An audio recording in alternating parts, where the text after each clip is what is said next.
Hello, I welcome to UPSC Prelims Chaturya series of SHANTHA LAKSHMI IAS ACADEmy, where we will discuss the daily prelims MCQs from the Hindu, Indian Express and PIB.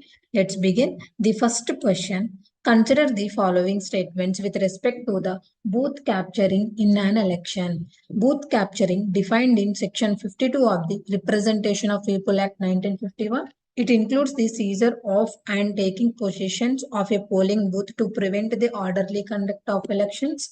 It is also committed when any elector is threatened and prevented from going to the polling stations to cast his vote. How many of the statement given above are correct? Only one, only two, all three, none of the above. This was in news recently. Repolls and adjournments, ECI's options when polling process is disrupted. Booth capturing during elections in India is a corrupt practice under the Representation of People Act 1951. About booth capturing defined in section 135A of the RPA, it includes all or any of the following activities by any person or persons. Seizure of polling stations affecting the conduct of elections, taking possessions of polling stations, allowing only his or their supporters to vote, intimidating or threatening any electorate or preventing him from going to the polling station, seizure of counting place affecting the counting of votes, involvement of any person in government service in any of the above activities. It is punishable for term of not less than 1 year, which may extend to 3 years for lay people and not less than 3 years, extending to 5 years for government servants. In such cases, the Election Commission of India, based on the material facts, may declare the poll at that polling station to be void and direct a fresh poll on a news date. Countermand in the election in the constituency.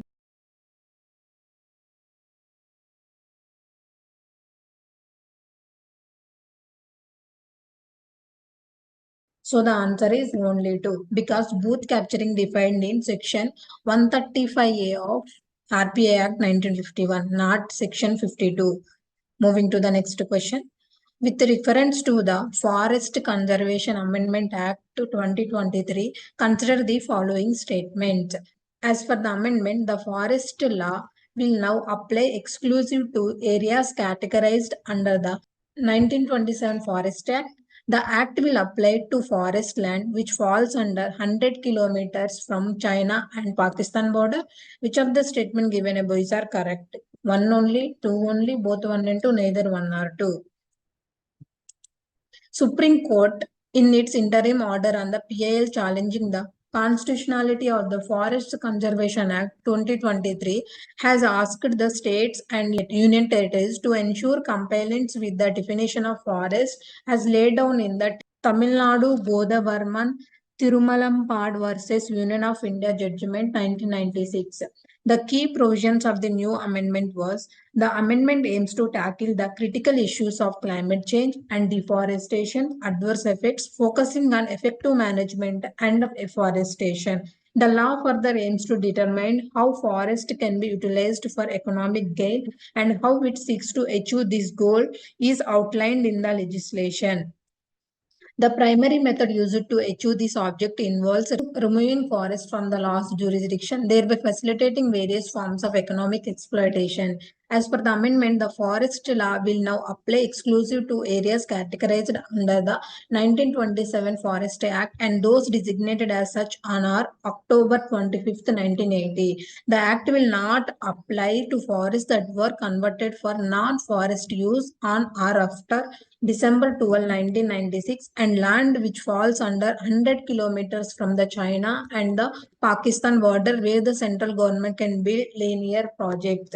The central government is authorized to construct security measures in the areas up to 10 hectares to establish security infrastructure and facilities for surveillance.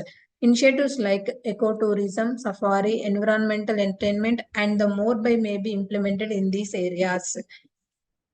Reasons for the amendment brought in the Godavarman Tirumulapad case led to an interpretation of forest land, its dictionary meaning. Subsequently, all private forests were brought under the ambit of the 1980 law. This has been a subject of debate as it was argued that the legislation primarily aims to restrict the forest land from being used for various non-forest purposes, including the conversion of land for large-scale industries. The law has faced significant opposition, especially from private landowners, individuals, and organizations involved in forest conservation for its perceived adverse impact on the country's industrial progress.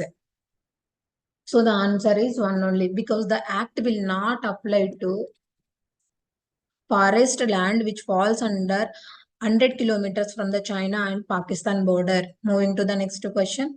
Consider the following statements regarding the Army Tactical Missile System. ATACMS is a conventional surface-to-air artillery weapon system. It is manufactured by the US defense company Lockheed Martin.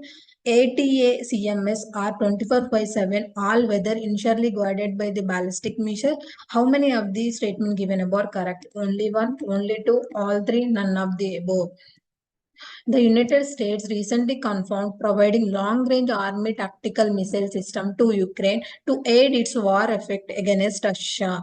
About this, ATACMS is a conventional surface-to-surface artillery weapon system capable of striking targets well beyond the range of existing army cannons, rockets, and other missiles.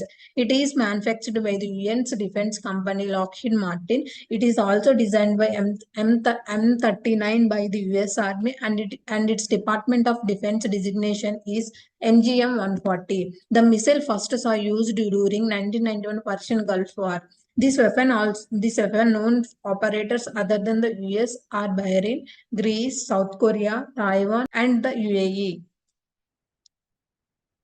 Features: ATACMS are 24/7 all-weather surface-to-surface inertially guided ballistic missiles. It has a range of about 190 miles. Propulsion: single-stage solid propellant. ATACMS missiles are fired from the High Mobility Artillery Rocket System and the M270 multiple launch rocket system platforms. The MLRS can fire 12 surface-to-surface missiles in less than a minute.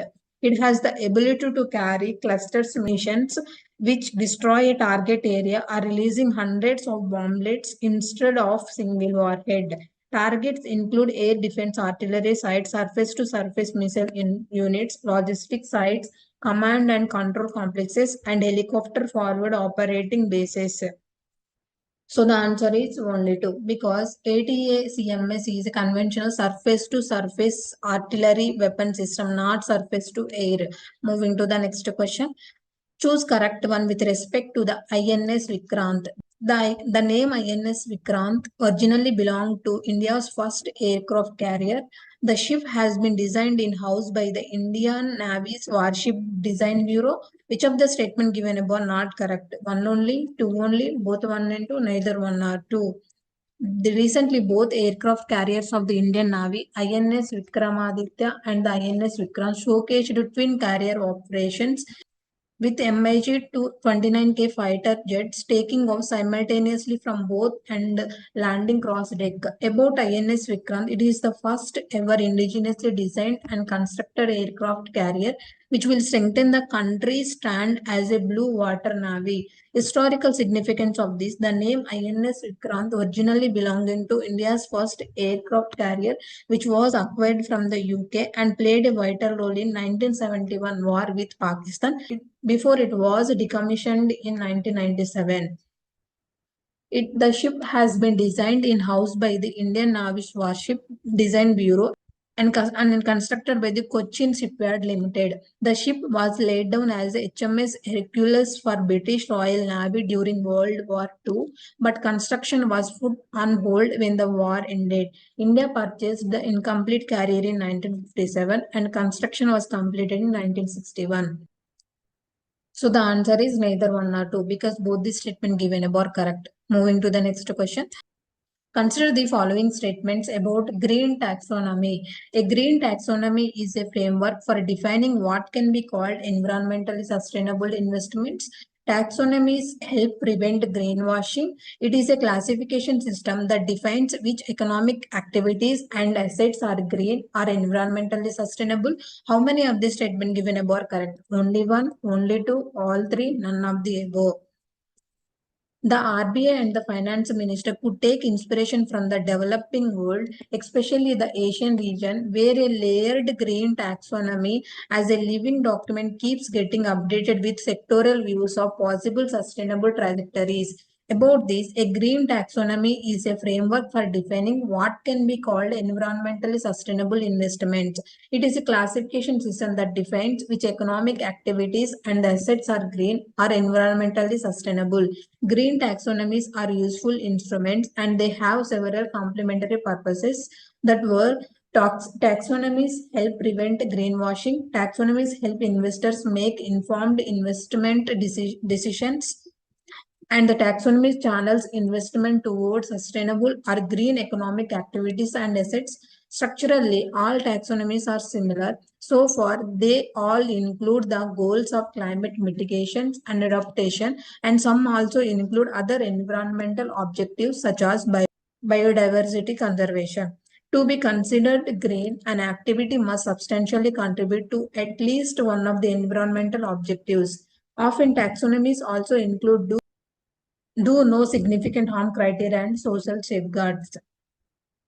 Some taxonomies only define what is green, and others, such as the recently launched Indonesian taxonomy or the proposed Singaporean taxonomy, use a traffic light approach where the economic activities are split into different categories to classify their environmental sustainability. What is greenwashing? It is a process of conveying a false impression or misleading information about how a company's products are environmentally sound. Greenwashing involves making an unsubstantiated claims to deceive consumers into believing that a company's products are environmentally friendly or have a greater positive environmental impact than they actually do. So the answer is all three are correct. Thank you. This is the today's session.